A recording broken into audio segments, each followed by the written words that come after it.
ಚಿಕ್ಕವ್ರಿಗೆ hi, hello, ದೊಡ್ಡವ್ರಿಗೆ ನಮಸ್ಕಾರ. Welcome back to limitless art 7 guys. ಹಳೆಯ ಒಬ್ಬ ಹುಡುಗ, ಅವನ ಏಜು 25ರಿಂದ 26 ಇರ್ತದೆ. ಅವನು ಶಿವಮೊಗ್ಗಕ್ಕೆ ಬರ್ತಾನೆ. ಶಿವಮೊಗ್ಗದಲ್ಲಿ ಒಂದು ಆಫೀಸ್ನಲ್ಲಿ ಕೆಲಸ ಮಾಡ್ತಾ ಇರ್ತಾನೆ. ಆ್ಯಂಡ್ ಅಲ್ಲೇ ಒಂದು ಬಾಡಿಗೆ ಮನೆಯಲ್ಲಿ ಇರ್ದಿರ್ತಾನೆ. ಇದೇ ಥರ ಅದೇ ಊರಿನ ಹುಡುಗಿ, ಬಟ್ ಅವಳು ತನ್ನ ಮನೆಯಲ್ಲಿ ಇರದೆ ಎಲ್ಲೋ ಒಂದು ಕಡೆ ಪಿ ಜಿ ಅಲ್ಲಿ ಇಲ್ಲಿ ಅಂತ ಇದ್ಕೊಂಡು ಕೆಲಸ ಎಲ್ಲ ಮಾಡ್ತಾ ಇರ್ತಾಳೆ. ಸೊ ಇಬ್ಬರು ಹೇಗೋ ಒಂದು ಕಡೆ ಮೀಟ್ ಆಗ್ತಾರೆ ಆ್ಯಂಡ್ ಇಬ್ಬರದು ಲವ್ ಸ್ಟೋರಿ ಬಿಲ್ಡ್ ಆಗುತ್ತದೆ. ಇಬ್ಬರು ಕಾಣಲು ಹ್ಯಾಂಡ್ಸಮ್ ಮತ್ತು ಅವಳು ಸಹ ಬ್ಯೂಟಿಫುಲ್.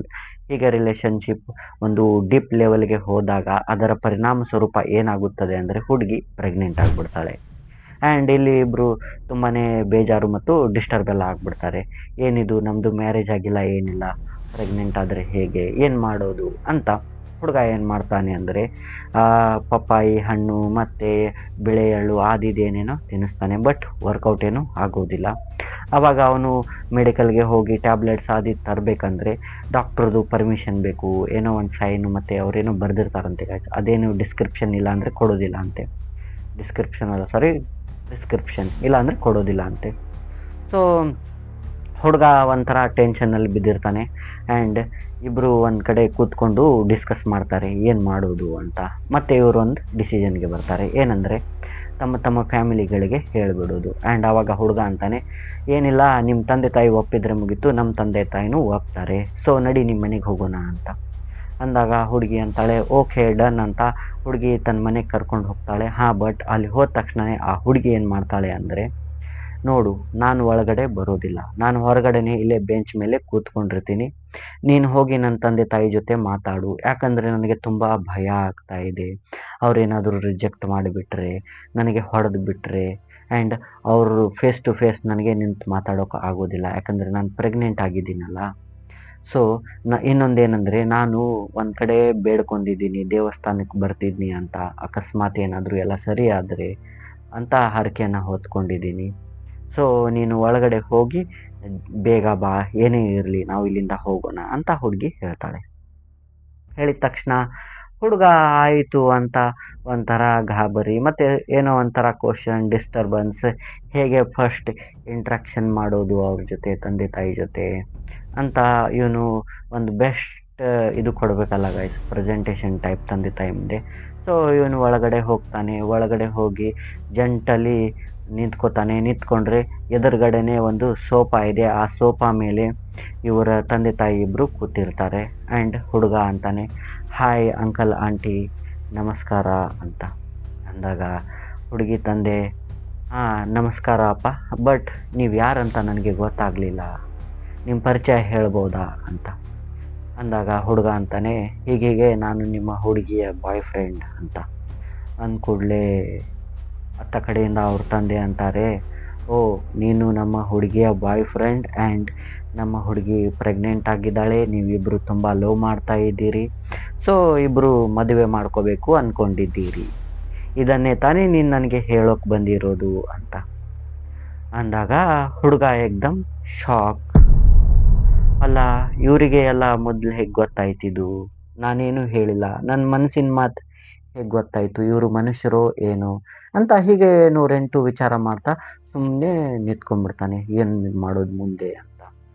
ಆವಾಗ ಮತ್ತೆ ಇವನ ತಲೆಗೆ ಒಂದು ವಿಚಾರ ಬರುತ್ತೆ, ಮೋಸ್ಟ್ಲಿ ನಮ್ಮ ಹುಡುಗಿ ಮೊದಲೇ ಕಾಲ್ ಮಾಡಿ ಹೇಳಿರಬೇಕು ನನ್ನ ತಂದೆ ತಾಯಿಗಳಿಗೆ, ಇವರು ನಂದು ಒಂದು ಇದನ್ನು ನೋಡ್ತಾ ಇರಬೇಕು, ನಂದು ಏನಂತೀವಿ ಅದು ಗೈಸ್, ರಿಯಾಕ್ಷನ್ ಹೇಗಿರುತ್ತೆ, ನನಗೇನೋ ಸರ್ಪ್ರೈಸ್ ಕೊಡ್ತಿರ್ಬೇಕು ಅಂತ ಇವನು ತಲೆಯನ್ನು ಅಲಗಾಡಿಸ್ತಾ, ಹೌದು ಅಂಕಲ್, ಇದನ್ನೇ ನಾನು ಹೇಳೋಕೆ ಬಂದಿದ್ದು ಅಂತ ಅಂದ ತಕ್ಷಣ ನೆಕ್ಸ್ಟ್ ಏನು ಮಾತಾಡದೆ ಅವ್ರ ತಂದೆ ತಾಯಿ ಯಾವುದೇ ಥರ ಗಾಬರಿ ಆಗದೆ ಆ ಒಂದು ತಾಯಿ ಇದಾರಲ್ಲ, ಹುಡುಗಿ ತಾಯಿ, ಅವರು ಹುಡುಗನ ಕೈ ಹಿಡ್ಕೊಂಡು ಒಂದು ರೂಮ್ ಕಡೆ ಕರ್ಕೊಂಡು ಹೋಗ್ತಾ ಇರ್ತಾರೆ.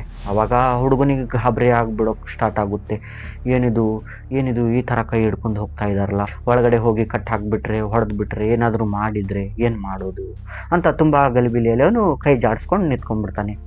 ಆಂಟಿ ಎಲ್ಲಿ ಕರ್ಕೊಂಡು ಹೋಗ್ತಾ ಇದ್ದೀರಿ, ಆ ರೂಮ್ನಲ್ಲಿ ಏನಿದೆ, ಇಲ್ಲೇ ನಿಂತು ಮಾತಾಡೋಣ ಅಂತ ಅಂತಾನೆ. ನೀವೇನಾದರೂ ನನ್ನನ್ನು ಮಾಡಿಬಿಟ್ರೆ ಅಂತ ಇವನು ತುಂಬ ಭಯ ಆಗಿದ್ದಾನೆ. ಆವಾಗ ಹುಡುಗಿ ತಾಯಿ ಅಂತಾಳೆ, ಗಾಬರಿ ಆಗಬೇಡ, ಜಸ್ಟ್ ನಾನು ಎಲ್ಲಿಗೆ ಹೋಗ್ತೀನಲ್ಲ ಅಲ್ಲಿಗೆ ನೀನು ಬಾ, ಎಲ್ಲ ನಿನಗೆ ಅರ್ಥ ಆಗುತ್ತೆ, ನಿನಗೆಲ್ಲ ತಿಳಿಬೇಕೋ ಬೇಡೋ ಬಾ. ನಾವೇನು ಮಾಡೋದಿಲ್ಲ ನಿನಗೆ ಅಂತ ಅವರು ಅವನ ಕೈಯನ್ನು ಹಿಡ್ಕೊಂಡು ಆ ರೂಮ್ಗೆ ಹೋಗ್ತಾರೆ. ಹೋಗಿ ಇವನ್ ಎದುರುಗಡೆ ನಿಂತು ನೋಡಿದರೆ ಹುಡುಗಿ ಫೋಟೋ ಇದೆ ಆ್ಯಂಡ್ ಹುಡುಗಿ ಫೋಟೋಗೆ ಒಂದು ಮಾಲೆ ಹಾಕಿದ್ದಾರೆ. ಎಸ್ ಗೈಸ್, ಏನು ಸತ್ತಾಗ ಒಂದು ಹಾರ ಹಾಕ್ತಾರಲ್ಲ ಆ ಥರ ದೊಡ್ಡ ಫೋಟೋಗೆ ಹಾಕಿದ್ದಾರೆ ಹಾರನ. ಆ್ಯಂಡ್ ಹುಡುಗಿ ಸ್ಮೈಲ್ ಮಾಡ್ತಾ ಇದ್ದಾರೆ. ಹುಡುಗ ಶಾಕ್ ಆಗಿಬಿಡ್ತಾನೆ, ಏನಿದು ಅಂತ ಅಂದು ಅವನು ತನ್ನ ಕಣ್ಣನ್ನು ಈ ಥರ ಮಾಡಿ ಮತ್ತೆ ನೋಡ್ತಾನೆ, ಮತ್ತೆ ಗಾಬರಿ ಆಗ್ತಾನೆ, ಏನಿದೆಯಲ್ಲ ಅಂತ ಇವನು ಆ ಹುಡುಗಿ ತಾಯಿ ಕೇಳ್ತಾನೆ. ಕೇಳಿದಾಗ ಹುಡುಗಿ ತಾಯಿ ಅಂತಾರೆ, ಏನಿಲ್ಲಪ್ಪ, ನಮ್ಮ ಮಗಳು ತೀರ್ ಹೋಗಿದ್ದಾಳೆ ಭಾಳ ವರ್ಷದ ಹಿಂದೆನೆ ಅಂತ ಅಂದಾಗ ಹುಡುಗ ನಂಬೋದಿಲ್ಲ. ಹುಡುಗನಿಗೆ ಒಂಥರ ಇದು ಏನಂದರೆ, ಇವರೇನಾದರೂ ಟ್ರಿಕ್ ಮಾಡ್ತಾ ಇದ್ರೆ, ಸುಳ್ಳು ಹೇಳ್ತಾ ಇದ್ರೆ ನಾನು ಹುಡುಗಿಯನ್ನು ಬಿಟ್ಟು ಹೋಗ್ಬೇಕಂತ ಅಂತ ಅವನಂತಾನೆ, ಇಲ್ಲ ಇಲ್ಲ, ನೀವು ಸುಳ್ಳು ಹೇಳ್ತಾ ಇದ್ದೀರಿ, ಇದೆಲ್ಲ ಸುಳ್ಳು ಕಟ್ಟುಕತೆ, ಇದೆಲ್ಲ ಹುಡುಗಿ ನನ್ನ ಜೊತೆನೇ ಬಂದಿದ್ದಾಳೆ, ಅವಳು ಹೊರಗಡೆ ಬೆಂಚ್ ಮೇಲೆ ಕೂತಿದ್ದಾಳೆ ಅಂತ ಅವನು ವಾದ ಮಾಡ್ತಾನೆ ತಾಯಿ ಜೊತೆ. ಆವಾಗ ತಂದೆ ಮತ್ತೆ ಅವನ ಕೈಯನ್ನು ಹಿಡ್ಕೋತಾರೆ ಆ್ಯಂಡ್ ಹಾಲ್ ಕಡೆ ಒಯ್ತಾರೆ. ಹಾಲ್ ಕಡೆ ಒಯ್ದು ಅಲ್ಲೇ ಒಂದು ವಿಂಡೋ ಇರುತ್ತದೆ, ಅಲ್ಲಿ ನಿಂದಿರಿಸಿ ಕೇಳ್ತಾರೆ, ಅದೇ ಹುಡುಗಿ ಅಲ್ಲ ಅಲ್ಲಿ ಹೊರಗಡೆ ಬೆಂಚ್ ಮೇಲೆ ಕೂತಿದ್ದಾಳಲ್ಲ, ಅದೇ ಹುಡುಗಿನ ತಾನೇ ನೀನು ಪ್ರೀತಿಸ್ತಾ ಇರೋದು ಅಂತ ಅಂದ ಕೂಡಲೇ ಹುಡುಗ ಅಂತಾನೆ, ಹಾಂ ಅಂಕಲ್, ಅವಳು ನಿಮ್ಮ ಮಗಳಲ್ವಾ ಅಂತ ಅಂದಾಗ, ಹೌದುಪ್ಪ, ಅವಳು ನಮ್ಮ ಮಗಳೇನೆ, ಬಟ್ ಇವಾಗ ಏನು ಮಾಡಂದರೆ ನಿನ್ನ ಹತ್ರ ಮೊಬೈಲ್ ಇದೆಯಲ್ಲ ಅಂದಾಗ, ಹಾಂ ಅಂಕಲ್ ಇದೆ ಅಂತ ಅವನು ಮೊಬೈಲ್ ತೆಗೆದು ಕೊಡ್ತಾನೆ. ಕೊಟ್ಟಾಗ ಹುಡುಗಿ ತಂದೆ ಅಂತಾರೆ, ಅದು ನನಗೆ ಬೇಡ, ನೀನೇ ಕೈಯಲ್ಲಿ ಇಟ್ಕೋ, ಆ್ಯಂಡ್ ಇವಾಗ ಕ್ಯಾಮ್ರಾ ಆನ್ ಮಾಡು ಆ್ಯಂಡ್ ಹುಡುಗಿದು ಫೋಟೋ ಕ್ಲಿಕ್ ಮಾಡು ಅಂತ ಅಂದಾಗ, ಇದೇನಿದು ವಿಚಿತ್ರ ಎಲ್ಲ ಅಂತ ಇವನು ಗಾಬರಿಯಲ್ಲೇ ಮೊಬೈಲ್ನ ತಗೋತಾನೆ, ಕ್ಯಾಮ್ರಾ ಹಿಡ್ಕೋತಾನೆ ಆ್ಯಂಡ್ ಫೋಟೋ ಕ್ಲಿಕ್ ಮಾಡ್ತಾನೆ. ಮಾಡಿ ನೋಡಿದರೆ ಇವಾಗ ಹುಡುಗಿ ತಂದೆ ಅಂತಾರೆ, ಓಕೆ ಇವಾಗ ಕ್ಲಿಕ್ ಮಾಡಿದೆ ಅಲ್ವಾ, ಇವಾಗ ಆ ಫೋಟೋ ಓಪನ್ ಮಾಡಿ ಒಮ್ಮೆ ನೋಡು ಅಂತ ಅಂದಾಗ ಹುಡುಗ ಫೋಟೋ ಓಪನ್ ಮಾಡಿ ನೋಡ್ತಾನೆ, ಫೋಟೋದಲ್ಲಿ ಹುಡುಗಿ ಇಲ್ಲ. ನಾರ್ಮಲ್ ನೋಡಿದರೆ ಹುಡುಗಿ ಕಾಣ್ತಾ ಇದ್ದಾಳೆ ಆ್ಯಂಡ್ ಕ್ಯಾಮ್ರಾ ಹೆಂಗೆ ಮೊಬೈಲ್ ಕ್ಯಾಮ್ರಾ ಹಿಡ್ಕೊಂಡ್ರು ಹುಡುಗಿ ಕಾಣ್ತಾ ಇದ್ದಾಳೆ, ಬಟ್ ಫೋಟೋದಲ್ಲಿಲ್ಲ. ಸೊ ಇವನಿಗೆ ಒಂಥರ ಶಾಕ್. ಅವನು ಮತ್ತೆ 3-4 ಟೈಪ್ ಅದೇ ಥರ ಮಾಡ್ತಾನೆ, ಫೋಟೋ ತೆಗಿತಾನೆ, ನೋಡ್ತಾನೆ, ಝೂಮ್ ಹಾಕ್ತಾನೆ, ಹುಡುಗಿ ಕಾಣ್ತಾ ಇಲ್ಲ, ಏನಿದು ಅಂತ ಅಂದು ಅವನು ಗಾಬರಿ ಆಗ್ತಾನೆ. ಏನೋ ಅವನ ಬಾಯಿಂದ ಮಾತೇ ಬರ್ತಾ ಇಲ್ಲ, ಏನು ಹೇಳ್ಬೇಕಂತಾನೆ ಗೊತ್ತಾಗ್ತಾ ಇಲ್ಲ. ಸೊ ಆವಾಗ ಅವನು ಫೈನಲಿ ಹುಡುಗಿ ತಂದೆ ಕಡೆ ನೋಡ್ತಾನೆ. ನೋಡಿದಾಗ ಹುಡುಗಿ ತಂದೆ, ಎಸ್, ನಿನಗೇನು ಇವಾಗ ನಿನ್ನ ಮನಸ್ಸಿನಲ್ಲಿ ಅನ್ನಿಸ್ತಾ ಇದೆಯಲ್ಲ ಅದೇ ನಿಜ ಅಂತ ಅಂದಾಗ ಇವನಿಗೆ ಒಂಥರ ತಲೆಯಲ್ಲೆಲ್ಲ ಮೆಮೊರೈಸೇಷನ್ ಎಲ್ಲ ಓಡೋಕ್ಕೆ ಸ್ಟಾರ್ಟ್ ಆಗುತ್ತದೆ. ಒಂದು ಸ್ಮಾಲ್ ರೀಲ್ ಓಡ್ದಂಗೆ ಅವನು ಹುಡುಗಿಯನ್ನು ಭೇಟಿ ಆಗೋದು, ಹುಡುಗಿ ಮತ್ತು ಹುಡುಗ ಇಬ್ಬರು ಲವ್ ರಿಲೇಷನ್ಶಿಪ್ನಲ್ಲಿರೋದು, ಆ ಹುಡುಗಿ ಪ್ರೆಗ್ನೆಂಟ್ ಆಗಿದ್ದು, ಇದೆಲ್ಲ ಒಂಥರ reel by reel reel reel scene by scene ಬರ್ತಾ ಇದೆ. ಇವನು ಹೀಗೆ ತಳಕ್ಕೆ ಕೂಸ್ಕೊಂಡು ಕೂತ್ಕೊಂಡ್ಬಿಡ್ತಾನೆ. ಕೂತ್ಕೊಂಡಾಗ ಹುಡುಗಿ ತಂದೆ ಅವನನ್ನು ಎತ್ಕೋತಾರೆ. ಎತ್ಕೊಂಡು ಹೋಗ್ತಿರ್ಬೇಕಾದ್ರೆ ಮತ್ತೆ ಇವನು ಒಂದು ಟೈಮ್ ಹುಡುಗಿ ಕಡೆ ನೋಡ್ತಾನೆ. ನೋಡಿದರೆ ಹುಡುಗಿ ಸ್ಮೈಲ್ ಮಾಡ್ತಾ ಕೇಳ್ತಾಳೆ, ಆಯಿತಾ, ಓಕೆ ಆಯಿತಾ ಎಲ್ಲ ಅಂತ. ಇವನು ಹೀಗೆ ನಿಂತಿದ್ದಾನೆ.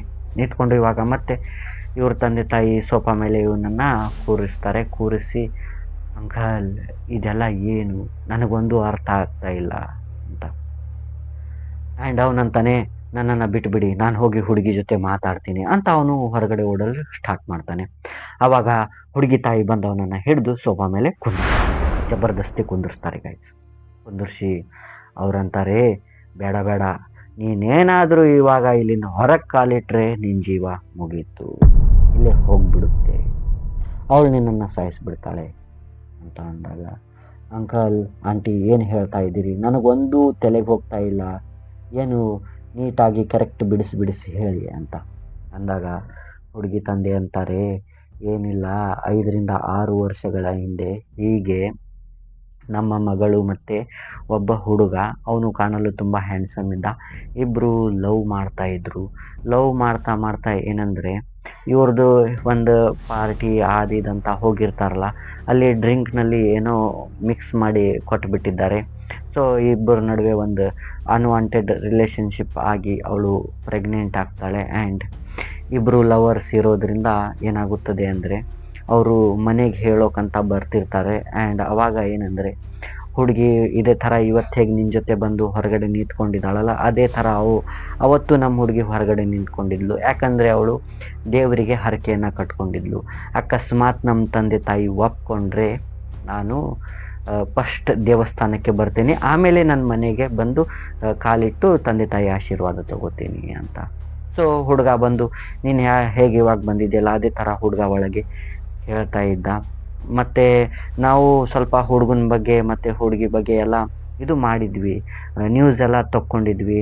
ನಮ್ಮ ಹುಡುಗಿ ಹೇಗೆ ಪರ್ಫಾರ್ಮ್ ಮಾಡ್ತಾ ಇದ್ದಾಳೆ ಹೊರಗಡೆ ಕೆಲಸ ಎಲ್ಲ, ಆ್ಯಂಡ್ ಹುಡುಗ ಯಾರು, ಇವ್ರದ್ದು ಲವ್ ಸ್ಟೋರಿ ನಮಗೆ ಗೊತ್ತಿತ್ತು. ಪ್ಲಸ್ ಇದೇನಿದು ಒಂದು ಮೆಡಿಸನ್ ಏನೋ ಹಾಕಿದ್ರು ಅವರ ಗೆಳತಿಯರು, ಕಿತಾಪತಿ ಮಾಡಿದರು. ಈಕೆ ಫುಲ್ ಒಂದು ಟಾಪ್ ಲೆವೆಲ್ಗೆ ಇದ್ದಾಳೆ, ಎಲ್ಲದರಲ್ಲೂ ಫಸ್ಟ್ ಬರ್ತಿದ್ದಾಳೆ ಅಂತ ಆಕೆಗೆ ಏನು ಮಾಡಿದ್ರಂದರು ಮೆಡಿಸನ್ ಹಾಕಿ ಆಕೆ ಒಂದು ಕ್ಯಾರೆಕ್ಟರ್ ಡನ್ ಮಾಡಬೇಕಂತ ಅವರು ಆ ಥರ ಮಾಡಿದರು. ಸೊ ಇದರ ಪರಿಣಾಮ ಸ್ವರೂಪ ಪ್ರೆಗ್ನೆಂಟ್ ಆದಳು. ಆ್ಯಂಡ್ ಹುಡುಗನೂ ಚೆನ್ನಾಗಿರೋದ್ರಿಂದ ನಾವು ಯಾವುದೇ ಥರ ಜಗಳ ಮತ್ತು ಏನು ಮಾಡದೆ ಒಪ್ಕೊಂಡ್ಬಿಟ್ಟಿದ್ವಿ ಮ್ಯಾರೇಜ್ಗೆ. ಸೊ ಅದೇ ಖುಷಿಯಲ್ಲಿ ಏನು ಮಾಡ್ತಾರೆ ಅಂದರೆ ಇಬ್ಬರು ಬೈಕ್ ಮೇಲೆ ದೇವಸ್ಥಾನಕ್ಕಂತ ಹೋಗ್ತಾ ಇರ್ತಾರೆ. ದಾರಿಯಲ್ಲಿ ಒಂದು ಟ್ರಕ್ ಬಂದು ಇವರನ್ನು ಬಿಡುತ್ತೆ. ಅಲ್ಲೇ ಡೆಡ್ ಹುಡುಗಿ. ಆ್ಯಂಡ್ ಏನಾಯಿತೋ ಏನು ಗೊತ್ತಿಲ್ಲ, ಹುಡುಗನ ಆತ್ಮಕ್ಕೆ ಶಾಂತಿ ಸಿಕ್ಬಿಡ್ತು. ಬಟ್ ನಮ್ಮ ಹುಡುಗಿ ಆತ್ಮಕ್ಕೆ ಯಾವುದೇ ಥರ ಶಾಂತಿ ಸಿಗಲಿಲ್ಲ.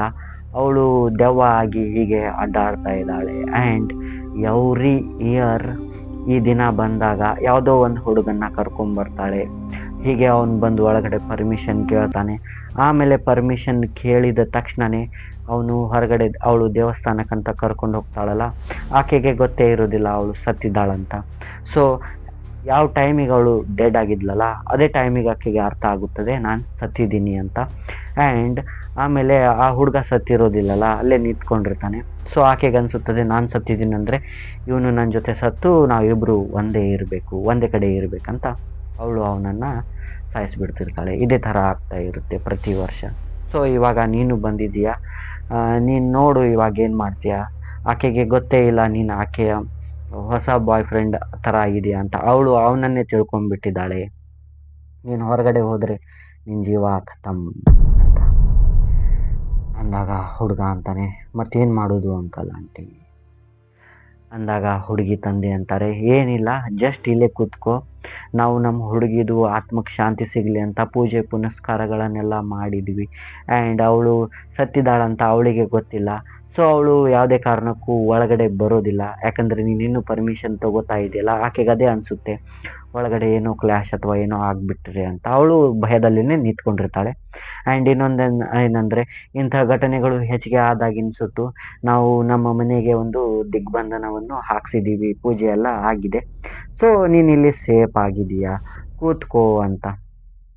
ಆಗ ಹುಡುಗ ಅಂತಾನೆ ಹೌದು ಆಂಟಿ, ಬಟ್ ಹೊರಗಡೆ ಹೋದವರೆಲ್ಲ ಸತ್ತಿದ್ದಾರಂತೀರಿ, ನಿಮಗೇನು ಗ್ಯಾರಂಟಿ ನಾನು ಇಲ್ಲಿ ಕೂತ್ಕೊಂಡ್ರೆ ಉಳಿತೀನಿ ಅಂತ ಅಂದಾಗ ತಾಯಿ ಅಂತಾರೆ ನಾವು ಹೇಳಿಲ್ವಾ ಪೂಜೆ ಮಾಡಿಸಿದ್ದೀವಿ ಅಂತ, ಕೂತ್ಕೋ ಅಂತ ಕೂರಿಸ್ತಾರೆ ಅವನನ್ನು. ಹೀಗೆ ಕೂತ್ಕೊಂಡಿರ್ತಾರೆ ಗಾಯ್ಸ್. ಕೂತ್ಕೊಂಡಾಗ ಹೊರಗಿನ ಗೇಟ್ದು ಸೌಂಡ್ ಆಗುತ್ತೆ, ಈ ಥರ ಲಾಕ್ ಓಪನ್ ಆಗೋದು. ಆ್ಯಂಡ್ ಆತ ಕಡೆಯಿಂದ ಸೌಂಡ್ ಆಗುತ್ತೆ, ನಗ್ತಾ ಓಯ್ ನಮ್ಮ ತಂದೆ ತಾಯಿ ಪರ್ಮಿಷನ್ ಕೊಟ್ಟರು ಇಲ್ವೋ, ಬಾ ನಾವು ಜಲ್ದಿ ದೇವಸ್ಥಾನಕ್ಕೆ ಹೋಗಬೇಕು ಅಂತ. ಇತ್ತ ಕಡೆ ಹೇಗೆ ಗೇಟ್ ಓಪನ್ ಆಗುತ್ತೋ ಅತ್ತ ಕಡೆ 3 ಜನ ಭಯ ಬಿಟ್ಬಿಡ್ತಾರೆ. ಸೊ ಗಾಯ್ಸ್, ಇದಾಗಿತ್ತು ಇವತ್ತಿನ ಒಂದು ಹಾರರ್ ಸ್ಟೋರಿ. ನಿಮಗೆ ಹೇಗೆ ಅನ್ನಿಸ್ತು ಅನ್ನೋದನ್ನು ಕಾಮೆಂಟ್ನಲ್ಲಿ ಹೇಳಿ ಗಾಯ್ಸ್. ಮತ್ತು ನನ್ನ ಚಾನಲ್ನ ನೀವೆಲ್ಲ ಸಬ್ಸ್ಕ್ರೈಬ್ ಮಾಡ್ತಾ ಇರೋದಕ್ಕೆ ತುಂಬ ಹೃದಯದ ಧನ್ಯವಾದಗಳು. 4000 ವಾಚ್ ಅವರ್ಸ್ ಸಹ ಕಂಪ್ಲೀಟ್ ಆಗಿದೆ ಗಾಯ್ಸ್. ಜಸ್ಟ್ 1000 ಸಬ್ಸ್ಕ್ರೈಬರ್ಸ್ ಬ್ಯಾಲೆನ್ಸ್ ಇದೆ. ಸೊ ಗಾಯ್ಸ್, ಇದನ್ನು ಜಲ್ದಿ ನೀವು ಕಂಪ್ಲೀಟ್ ಮಾಡ್ತೀರಿ ಅಂತ ನಾನು ಅಂದ್ಕೊಂಡು ನಿಮಗೆ ಕೇಳ್ತಾ ಇದ್ದೀನಿ. ಎಲ್ಲ ಸರಿ ಮಾಡಿ ಗಾಯ್ಸ್ ಅಂತ ಹೇಳ್ತಾ ಗಾಯ್ಸ್.